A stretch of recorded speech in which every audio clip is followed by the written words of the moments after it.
आज की भागदौड़ भरी जिंदगी में अगर कोई भी बीमार पड़ जाता है तो उसे फल खाने की सलाह दी जाती है। और फिर यह बात तो वाकई सच है कि फल सेहत के लिए बहुत फायदेमंद होते हैं। आज सेब, पपीता, अनार, जीवीगंज जैसे कई फलों को डॉक्टर भी खाने तक की सलाह देते हैं। लेकिन अगर आपसे जब कभी भी कोई भी यह सवाल पूछता है कि आखिर आप फलों का राजा किसे मानते हैं, तो आप हमेशा जवाब में आम का ही नाम लेते होंगे। और वैसे भी आम को तो भारत का राष्ट्रीय फल माना जाता है। इसके अलावा आम भारत के दुश्मन पाकिस्तान और भारत के हाल ही में बने व्यापारिक दोस्त फिलीपींस का भी राष्ट्रीय फल है। आमों को खाना तो हर कोई पसंद करता है।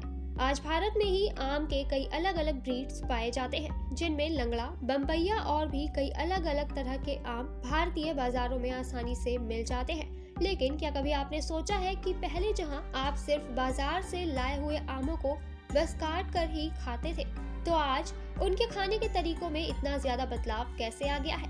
आखिर आज आपको आम इतने अलग अलग रूप में कैसे मिल जाते हैं? आमों की अलग अलग वैरायटी के बारे में तो आप सब जानते ही होंगे, पर क्या कभी आपने यह सोचने की कोशिश की है कि आखिर आज आपको आम से ही बने हुए कई और खाद्य पदार्थ जो कि बाजार में बिकते हुए दिख जाते हैं, उन्हें कैसे बनाया जाता है?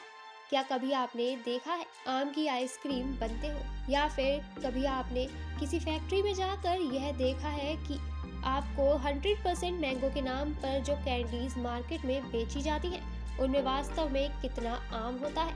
आम के नाम पर आपको आम ही बेचा जाता है, या फिर सिर्फ आम के फ्लेवर को ही उसमें डाल दिया जाता है? आखिर कैसे बनाया जाता है माजा और फ्रूटी जैसी चीजों को? कैसे किया जाता है आखिर मशीनों के जरिए मैंगो जूस का निर्माण? बताएंगे आपको आज की इस वीडियो में कि आखिर कितना समय लगता है इन चीजों के निर्माण में।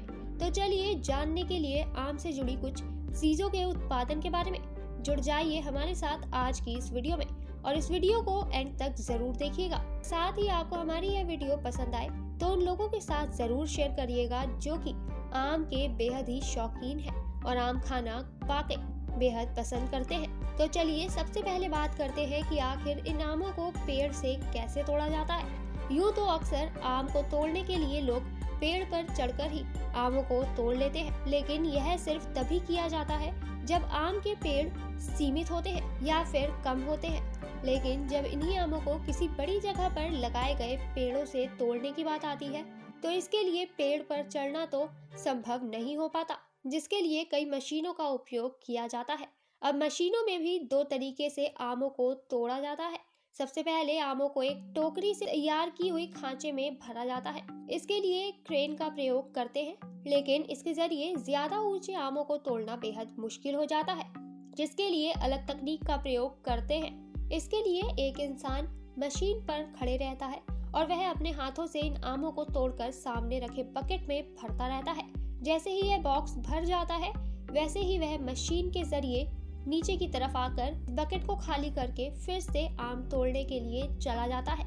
अब यहाँ पर आप साफ देख सकते हैं कि यह व्यक्ति बेहद सावधानी से आमों को तोड़ रहा है। खास तौर से इन आमों को टहनी सहित ही तोड़ा जाता है, और आमों को इसी तरीके से ही हमेशा तोड़ना भी चाहिए।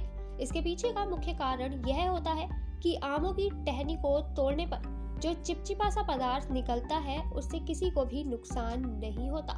यह बात तो आपको पता ही होगी कि इस चिपचिपे पदार्थ से त्वचा को कितना नुकसान हो सकता है। इससे त्वचा पर कई तरह के निशान भी पड़ सकते हैं, जिनमें बेहद जलन होती है।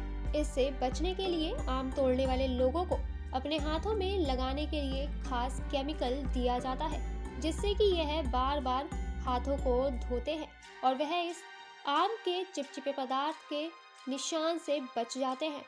अब जब यह सभी आम तोड़कर इकट्ठे कर लिए जाते हैं, तो इनको एक ट्रक या फिर ट्रॉली के जरिए फैक्ट्री तक पहुंचाया जाता है। जब मशीनों के जरिए इनकी धुलाई होती है, तो इन आमों को धुलने के लिए कई तरह के केमिकल का इस्तेमाल किया जाता है, जिसके लिए इनकी चमक को बरकरार रखना उपयोगी हो जाता है और इन्हें सही तरीके से साफ भी करना जरूरी हो जाता है। इन सभी आमों को साफ करने के बाद इन्हें मशीन के जरिए ही आगे की तरफ कर दिया जाता है, जहां पर यह सभी आम अपने अपने अलग अलग आकार के बने हुए खांचों से नीचे की तरफ निकल जाते हैं। इन सभी हिस्सों में अब एक आकार के ही आमों को रखा जाता है। अलग अलग आकार के आम अलग अलग हिस्सों में बट जाते हैं, जिन्हें नीचे पेटियों में भर लिया जाता है। अब अगर आप यह सोच रहे हैं कि इन्हें अलग अलग आकार में डिवाइड क्यों किया गया है, तो आपको बता दें कि अक्सर जब भी आपने बाजार से आम की पेटी को खरीदा होगा, तो उसमें आपने देखा होगा कि उन सभी आमों के आकार और उन सभी आमों की ब्रीड्स एक ही तरह की होती है।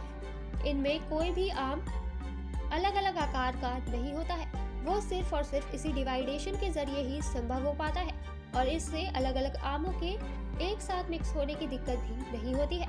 वैसे आपको बता दें कि यह वो आम है जो कि आपको अपने ओरिजिनल रूप में ही मिलते हैं। लेकिन अब हम बात करेंगे कि आमों को आप जूस के रूप में बाजार से खरीदते हैं। जी हाँ, यहाँ पर अब हम आपके साथ शेयर करने वाले हैं उस तकनीक की जिसके जरिए आम का जूस बनाकर तैयार किया जाता है और माजा व फ्रूटी जैसी ड्रिंक्स को भी इसी तरीके से बनाया जाता है। सामने आप देख सकते हैं कि किस तरीके से यहाँ पर आमों को एक मशीन में रखा गया है, जिन्हें साफ तरीके से 3 या 4 बार धोया जाता है। साथ ही इन पर वो खास केमिकल भी छिड़का जाता है, जिससे कि इनके ऊपर से निकलने वाले चिपचिपे पदार्थ को स्किन से कोई भी नुकसान नहीं होता और फिर इन्हें मशीनों से ही साफ करके आगे की तरफ कर दिया जाता है, जहाँ पर इनकी डंडियां तोड़ी जाती हैं। इन डंडियों को वहाँ पर मौजूद कई वर्कर्स के द्वारा अलग किया जाता है, जो कि वहाँ पर एक चाकू की सहायता से इन्हीं सभी डंडियों को एक एक करके अलग करते हैं। उसके बाद इसी मशीन के जरिए इन सभी आमों को आगे तक पहुँचा दिया जाता है और जब यह आम आगे चले जाते हैं तो यहाँ पर इनके छिलकों व गुठलियों को अलग अलग कर लिया जाता है। इसके लिए वर्कर्स को कुछ भी नहीं करना होता, बल्कि यह आम अपने आप ही मशीन के जरिए ही छिल जाते हैं और साथ ही इन आमों के अंदर से गुठलियां अलग हो जाती हैं व इनके छिलके अलग हो जाते हैं, जिसके बाद इन आमों का वेस्ट मटेरियल यानी कि छिलकों और गुठलियों को मशीन से बाहर निकाल दिया जाता है और फिर इन आमों के अंदर वाले भाग को ही बस प्रयोग में लाया जाता है और इन आमों के बीच वाले भाग को ही मशीन के अंदर पीस लिया जाता है और इनका गूदा भी तैयार कर लिया जाता है, जो कि अपने आप ही मशीन के जरिए होता रहता है। उस समय यह सिर्फ और सिर्फ आम का ही गूदा होता है, जो कि बेहद गाढ़ा होता है, जिसका प्रयोग जेली बनाने के लिए किया जा सकता है। इसके अलावा इस गूदे को पतला करके इसका जूस भी तैयार हो जाता है, जिसके लिए मशीन में ही लगे हुए कंटेनर में इन आमों के पल्प को डालकर इसे काफी समय तक हीट में रखा जाता है, जिसके बाद जब यह पूरी तरह से पक जाता है तो इस गूदे को अलग से पैक करके सप्लाई के लिए भेज दिया जाता है, जिसके बाद आपको बाजार से माजा, फ्रूटी और मैंगो पल्प के रूप में आम आसानी से मिल जाता है। आपको बता दें कि आम पापड़ को बनाने की टेक्निक भी इसी से ही मिलती जुलती है। पल्प बनाने के बाद ही आम पापड़ को भी तैयार किया जाता है और मैंगो आइसक्रीम के लिए भी मैंगो पल्प का ही प्रयोग किया जाता है।